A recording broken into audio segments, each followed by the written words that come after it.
Vidéo est de terminer le cours sur les probabilités. Donc, nous allons passer à la partie grand 4, moyens de représentation. Donc, il doit vous rester 2 feuilles, donc c'est le moment de les sortir et de les coller. Faites attention, il y a du découpage, regardez bien les petits ciseaux. Moyens de représentation, arbre des possibles. Alors, qu'est-ce qu'on appelle un arbre en probabilité? Alors, un arbre, ça va permettre de voir, de visualiser les issues d'une expérience aléatoire. Alors un exemple, toujours la roue, la même que l'on a utilisée déjà dans la première partie du chapitre. Donc cette roue, lorsqu'on la fait tourner, 4 issues sont possibles. On obtient soit du bleu, soit du rouge, soit du jaune, soit du vert. Donc on va représenter sous forme d'un arbre. Donc les flèches représentent les branches de l'arbre et au bout de chaque branche, on écrit les différentes issues possibles. Donc en face de la première flèche, le bleu, puis en face de la deuxième flèche, rouge, jaune et vert. Donc ça permet de voir les issues. Important, très important, vous allez avoir des arbres à faire dans les exercices, donc bien aligner les issues sur une même verticale. Ça, c'est fondamental. Ne faites pas des trucs arrondis qui ressemblent à rien. Toutes les issues sur une même verticale dans l'alignement. Alors, probabilité, donc sur chaque branche de l'arbre, on va devoir écrire la probabilité de l'issue qui correspond. Donc, dans ce cas-là, pour le bleu, on a 2 secteurs bleus parmi 8 secteurs, donc la probabilité d'obtenir du bleu est de 2 sur 8 ou 1 quart. La probabilité d'obtenir du rouge, 1 huitième, le jaune, 3 huitièmes et le vert, 1 quart. Donc, on écrit les probabilités sur chacune des branches. Alors maintenant, on va passer à un événement, donc on va considérer l'événement E. La roue s'arrête sur un secteur bleu ou rouge. Donc en face des différentes issues, on va écrire quand est-ce que l'événement E se réalise.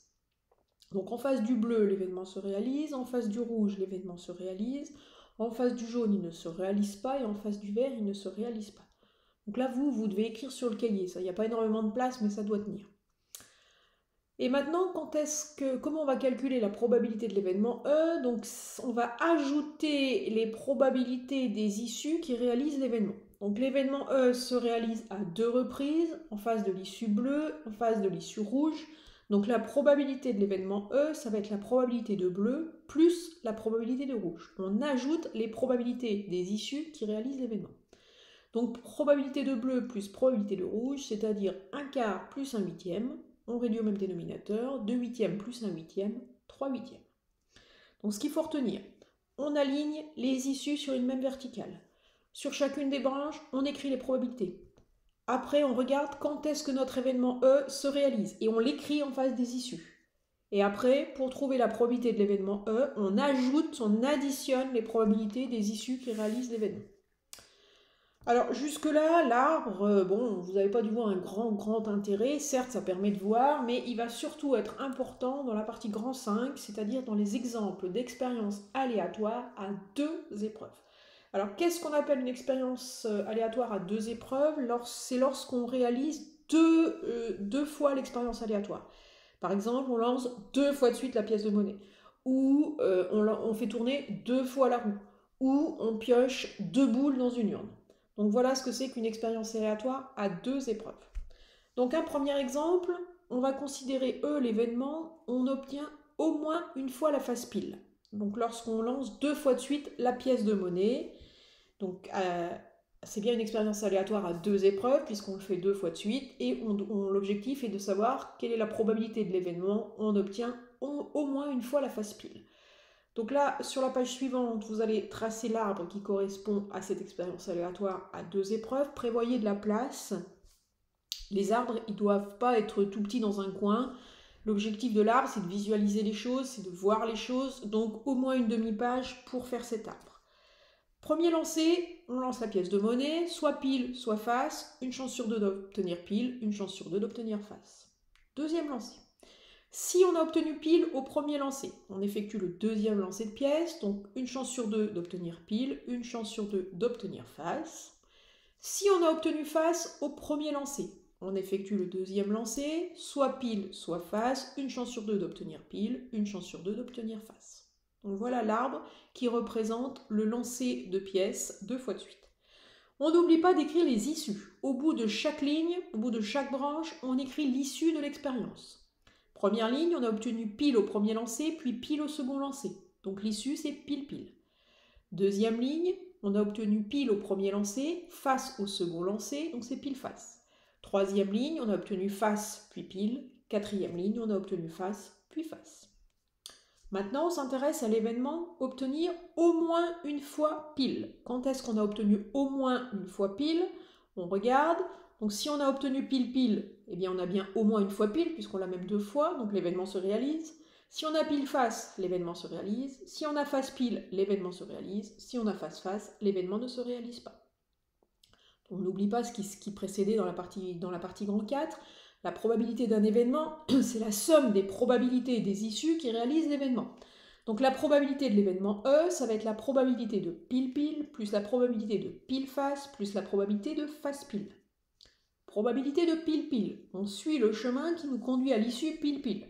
Une chance sur deux d'obtenir le premier pile, une chance sur deux d'obtenir le second pile, donc c'est une chance sur deux, une chance sur deux. Le 2 en mathématiques se traduit par fois, donc 1 sur 2 fois 1 sur 2. Pour pile-face, même chose, 1 sur 2 fois 1 sur 2, et pour face-pile, 1 sur 2 fois 1 sur 2. Ce qui nous donne un quart, plus un quart, plus un quart, 3 quarts. Donc la probabilité de l'événement E, c'est 3 quarts. Donc cet arbre, il était encore relativement simple, puisqu'on avait partout la même probabilité, sur chacune des branches, c'était un demi. Donc on va passer à un deuxième exemple.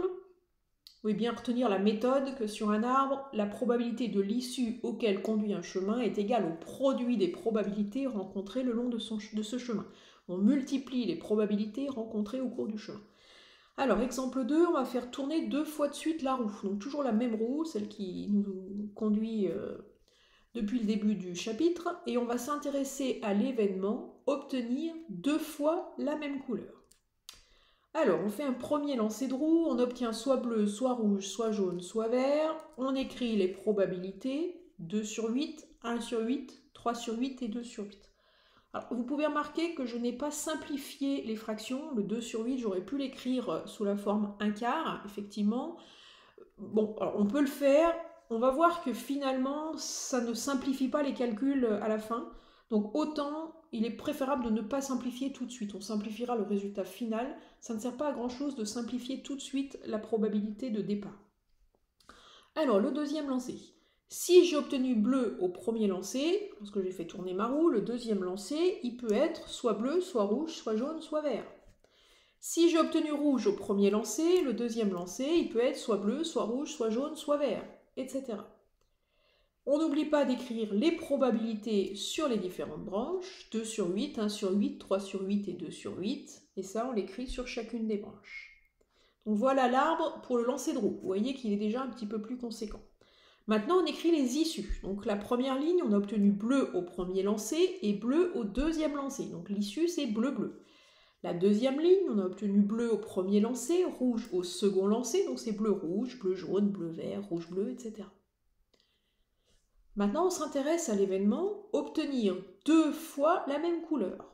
Donc 2 fois la même couleur, l'événement il se réalise lorsqu'on a bleu-bleu, rouge-rouge, jaune-jaune ou vert-vert. Donc la probabilité de l'événement E, c'est la somme des probabilités des issues qui réalisent l'événement. Donc c'est P de bleu-bleu, plus P de rouge-rouge, plus P de jaune-jaune, plus P de vert-vert. On ajoute les probabilités des 4 issues qui réalisent l'événement. Donc P de E égale P de bleu-bleu, plus P de rouge-rouge, plus P de jaune-jaune, plus P de vert-vert. Probabilité de bleu-bleu. Alors on suit le chemin qui nous conduit à bleu-bleu, donc on a 2 chances sur 8 d'obtenir bleu, on a 2 chances sur 8 d'obtenir bleu aussi la seconde fois, donc c'est 2 chances sur 8 de 2 chances sur 8, on multiplie les probabilités rencontrées le long du chemin, donc 2 sur 8 fois 2 sur 8, probabilité de rouge-rouge 1 sur 8 fois 1 sur 8, jaune-jaune 3 sur 8 fois 3 sur 8, et vert-vert 2 sur 8 fois 2 sur 8. Ce qui nous donne un total de 4 sur 64 plus 1 sur 64 plus 9 sur 64 plus 4 sur 64, 18 sur 64 qui se simplifie en 9 sur 32. C'est là, j'attire votre attention, si à la place du 2/8 on avait mis un quart, on n'aurait pas obtenu tout de suite le même dénominateur et on aurait été obligé de remettre maintenant sur le même dénominateur. Donc c'est pas forcément un gain de temps de simplifier la fraction dès le départ. Après vous pouvez le faire, il n'y a aucun souci. Donc voilà pour cet exemple. Maintenant, on va passer aux exercices que vous collez par contre dans le cahier de leçons à la suite. Alors, soit vous découpez exercice par exercice, soit vous collez toute la fiche et vous tournez les pages. C'est à vous de voir. Alors, c'est parti pour l'exercice 7. Dans une urne, il y a 5 boules rouges, 2 boules bleues, une boule verte, indiscernables au toucher. Indiscernables au toucher, ça veut dire qu'on ne peut pas les discerner au toucher, ça veut dire que quand on met la main dans l'urne, on ne peut pas savoir si elle est rouge, si elle est bleue ou si elle est verte, elles ont toutes le même aspect au toucher. On tire successivement et avec remise 2 boules. Qu'est-ce que cela signifie? Successivement, ça veut dire que c'est à la suite, on ne les tire pas ensemble. On en tire une, on regarde sa couleur, et après on tire la deuxième. Avec remise, que signifie avec remise? Ça veut dire qu'on tire la première boule, on remet dans l'urne, puisque c'est avec remise, donc on la remet dans l'urne, et on tire une deuxième boule. Ça veut dire concrètement que l'on peut tirer 2 fois la même boule. Déterminer la probabilité de tirer 2 boules de la même couleur. Donc là, on commence à être dans les exercices un peu plus compliqués, un peu plus complets. Alors, dans cette urne, 5 boules rouges, 2 boules bleues, une boule verte. Donc, il y a un total de 5 boules, 2 boules et une boule, 8 boules. 5 plus 2 plus 1, 8. Donc on a 8 boules. Donc le premier tirage, on tire soit du rouge, soit du bleu, soit du vert, avec une probabilité de 5 sur 8 pour le rouge, 2 sur 8 pour le bleu, 1 sur 8 pour le vert. Ça, c'est le premier tirage. On remet la boule dans l'urne, donc le deuxième tirage va se dérouler exactement comme le premier. Si j'ai tiré une boule rouge au premier tirage, au deuxième tirage, je peux tirer soit du rouge, soit du bleu, soit du vert. Probabilité 5 sur 8, 2 sur 8, 1 sur 8. Si j'ai tiré du bleu, je peux tirer soit du rouge, soit du bleu, soit du vert, etc. On n'oublie pas d'écrire les issues, rouge-rouge, rouge-bleu, rouge-vert, bleu-rouge, bleu-bleu, etc. Maintenant, quand est-ce que notre événement se réalise? Notre événement, il se réalise lorsqu'on a rouge-rouge, lorsqu'on a bleu-bleu et lorsqu'on a vert-vert. On va calculer la probabilité de l'événement E. Donc la probabilité de l'événement E, c'est la somme des probabilités des issues qui réalisent l'événement. Donc c'est la probabilité de rouge-rouge plus la probabilité de bleu-bleu plus la probabilité de vert-vert. Probabilité de rouge-rouge, on suit le chemin qui nous conduit à rouge-rouge, on multiplie les probabilités rencontrées au cours de ce chemin. Donc 5 huitièmes fois 5 huitièmes, probabilité de bleu-bleu 2 huitièmes fois 2 huitièmes et probabilité de vert-vert 1 huitième fois 1 huitième. Ce qui nous donne au total 25 sur 64 plus 4 sur 64 plus 1 sur 64, 30 sur 64, qui se simplifie en 15 sur 32. Exercice 8. Alors là, volontairement, je vous ai mis les deux exercices 7 et 8 pour qu'on puisse les comparer. Alors, exercice 8, je vous lis l'énoncé. Dans une urne, il y a 5 boules rouges, 2 boules bleues, une boule verte, indiscernable au toucher. Donc on retrouve exactement le même énoncé. On tire successivement et sans remise 2 boules, déterminer la probabilité de tirer 2 boules de la même couleur. Donc si on regarde bien, un seul mot change entre l'exercice 7 et l'exercice 8. C'est le mot avec remise dans l'exercice 7 et le mot sans remise dans l'exercice 8. Un seul mot et ça change assez fondamentalement l'exercice. Qu'est-ce que ça veut dire? On tire successivement et sans remise, c'est-à-dire on tire la première boule, on va la poser sur la table, et après, on va tirer la seconde boule. On ne la remet pas dans l'urne. Ça veut dire qu'on ne peut pas tirer 2 fois de suite la même boule. Alors, c'est parti. Premier tirage. Donc là, ça ne change pas pour le premier tirage. Soit rouge, soit bleu, soit vert. Avec 5 sur 8, 2 sur 8 et 1 sur 8 comme probabilité. C'est là qu'il va falloir réfléchir pour le deuxième tirage. Si j'ai tiré une boule rouge au premier tirage, ça veut dire qu'il y a une boule rouge qui est sur la table. Ça veut dire que dans l'urne, il va rester 4 boules rouges, 2 boules bleues et une boule verte, c'est-à-dire 7 boules. Donc pour le deuxième tirage, je vais tirer soit du rouge, soit du bleu, soit du vert, avec une probabilité de 4 sur 7, puisqu'il reste 4 boules rouges parmi 7, 2 boules bleues parmi 7 et une boule verte parmi 7. Donc ça c'est la première hypothèse, c'est si j'ai tiré du rouge au premier tirage. Si j'ai tiré du bleu au premier tirage, que va-t-il rester dans l'urne? Il va rester toujours les 5 boules rouges, une seule boule bleue et la boule verte. Donc les probabilités seront de 5 sur 7, 1 sur 7 et 1 sur 7. Dernière possibilité, si j'ai tiré du vert au premier tirage, qu'est-ce qui va rester dans l'urne? Il va rester 5 boules rouges et 2 boules bleues. Il n'y aura plus de boule verte, puisqu'il n'y en avait qu'une, et je l'ai tirée au premier tirage. Donc il va rester que soit du rouge, soit du bleu. Alors là, j'ai fait le choix de quand même écrire rouge, bleu et vert, et j'ai mis 0 sur 7 comme probabilité. Alors la dernière flèche, vous n'êtes pas obligé de l'écrire. Si vous avez déjà anticipé que ce n'est pas possible d'avoir 2 boules vertes, eh bien la dernière flèche, on peut ne pas l'écrire.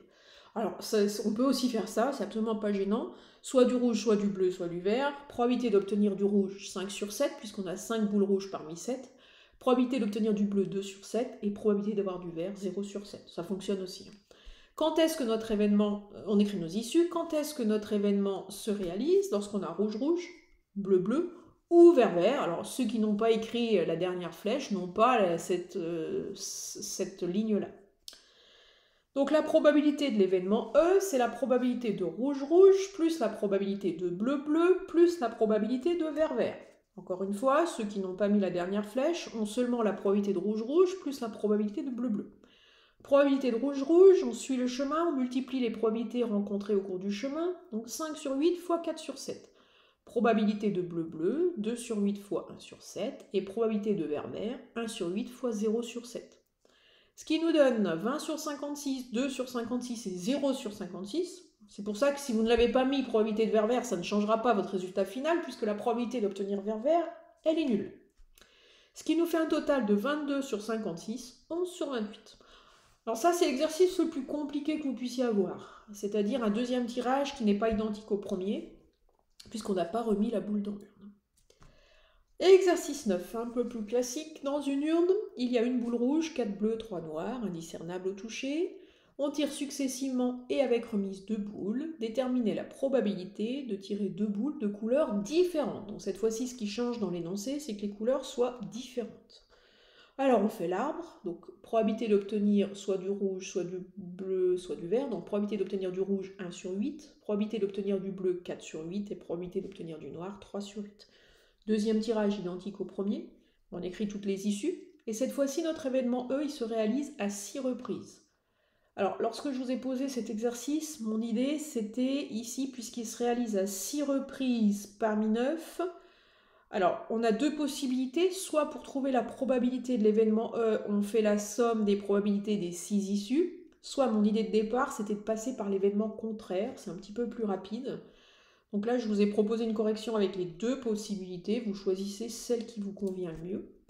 Donc soit vous faites la probabilité de l'événement E, c'est 1 moins la probabilité de l'événement contraire, c'est-à-dire la probabilité de rouge-rouge, probabilité de bleu-bleu et probabilité de noir-noir. Donc c'est un petit peu plus rapide. Soit vous faites la somme des probabilités des 6 issues, probabilité de rouge-bleu, plus probabilité de rouge-noir, plus probabilité de bleu-rouge, plus probabilité de bleu-noir, plus probabilité de noir-rouge, plus probabilité de noir-bleu. Au choix. Ce qui nous donne au final 19 sur 32. On va passer à l'exercice 10. Un joueur de tennis a droit à 2 tentatives pour réussir sa mise en jeu. Fabio réussit sa première balle de service dans 65% des cas. Quand il échoue, il réussit la seconde dans 80% des cas. Quelle est la probabilité pour qu'il commette une double faute? C'est-à-dire qu'il échoue 2 fois de suite. Alors, son premier service, soit il le réussit, soit il échoue. Il le réussit dans 65% des cas. Donc la probabilité de la réussite est de 65%, c'est-à-dire 65 sur 100.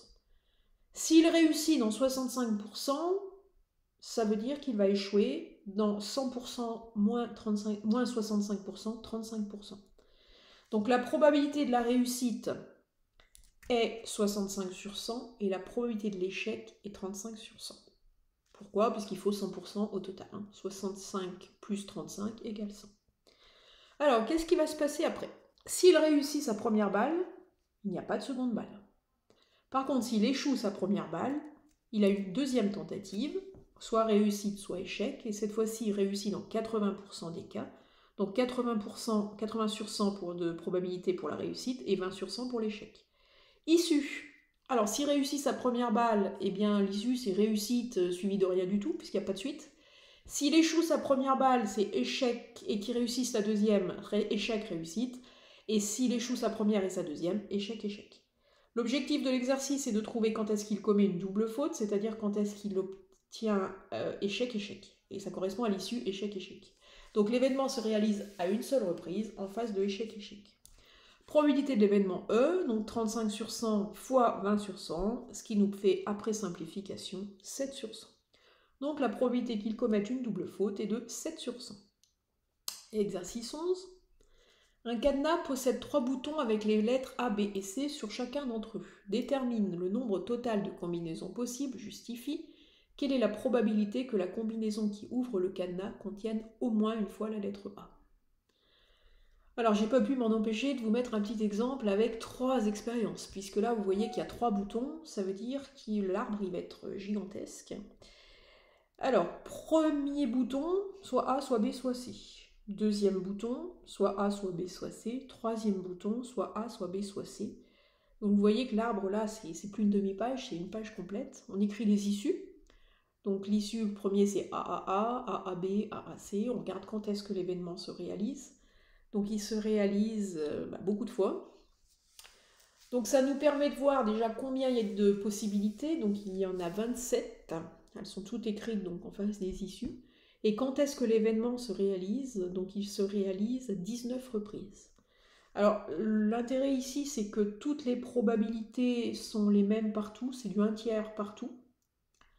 Donc l'événement il sera réalisé 19 fois. Et à chaque fois, la probabilité va être de 1/3 fois 1/3 fois 1/3, puisqu'on a partout des 1/3. Donc la probabilité, par exemple, de AAA, d'avoir AAA, c'est 1/3 fois 1/3 fois 1/3, c'est-à-dire 1 sur 27. Comme il se réalise 19 fois, la probabilité d'événement E, ça va être 19 fois 1 sur 27, c'est-à-dire 19 sur 27. Dernier exercice, exercice 12, on considère un jeu de 32 cartes. Première question, quelle est la probabilité de tirer 2 As successifs? On ne remet pas la première carte tirée dans le jeu. Deuxième question, quelle est la probabilité de ne tirer aucun As au cours de ces 2 tirages? Donc on effectue 2 tirages, on tire 2 cartes. Ce qui nous intéresse, on voit clairement que ce sont les As. Que ce soit un roi ou une dame, ça ne change rien. Donc là, on va faire un arbre, puisque dès qu'il y a 2 tirages, c'est arbre. Et on va distinguer soit les As, soit les autres cartes. On va surtout pas s'amuser à faire un arbre avec 7, 8, 9, 10, valet, dame, roi, As. C'est soit un As, soit autre chose. Alors c'est parti, première carte. Soit un As, soit une autre carte. Donc 4 chances sur 32 de tirer un As, puisqu'il y a 4 As dans le jeu. Et les autres cartes, 28 sur 32. Deuxième tirage. Alors faites attention puisqu'on ne remet pas la première carte dans le jeu, donc ça veut dire que le deuxième tirage n'est pas identique au premier. Alors si on a tiré un As, ça veut dire que dans le jeu, il reste 3 As, puisqu'on en a tiré un, il y en avait 4, donc il en reste 3. Et il y avait 32 cartes, il en reste 31. Donc la probabilité de tirer un As est de 3 sur 31. La probabilité de tirer une autre carte n'est pas de 4 sur 31, mais j'ai inversé les deux là, c'est de 28 sur 31. La probabilité, si on a tiré une autre carte, la probabilité de tirer un As est de 4 sur 31, et la probabilité de tirer une autre carte est de 27 sur 31. Donc là, il y a une inversion, j'espère que vous le voyez, entre les deux probabilités. Alors, la probabilité de tirer un As suivi d'un As est de 4 sur 32 fois 3 sur 31, c'est-à-dire 3 sur 248. Et la probabilité de tirer aucun As, c'est-à-dire c'est d'avoir autre et autre, c'est 28 sur 32 fois 27 sur 31, ce qui nous donne 189 sur 248. Ce qui achève le cours sur les probabilités.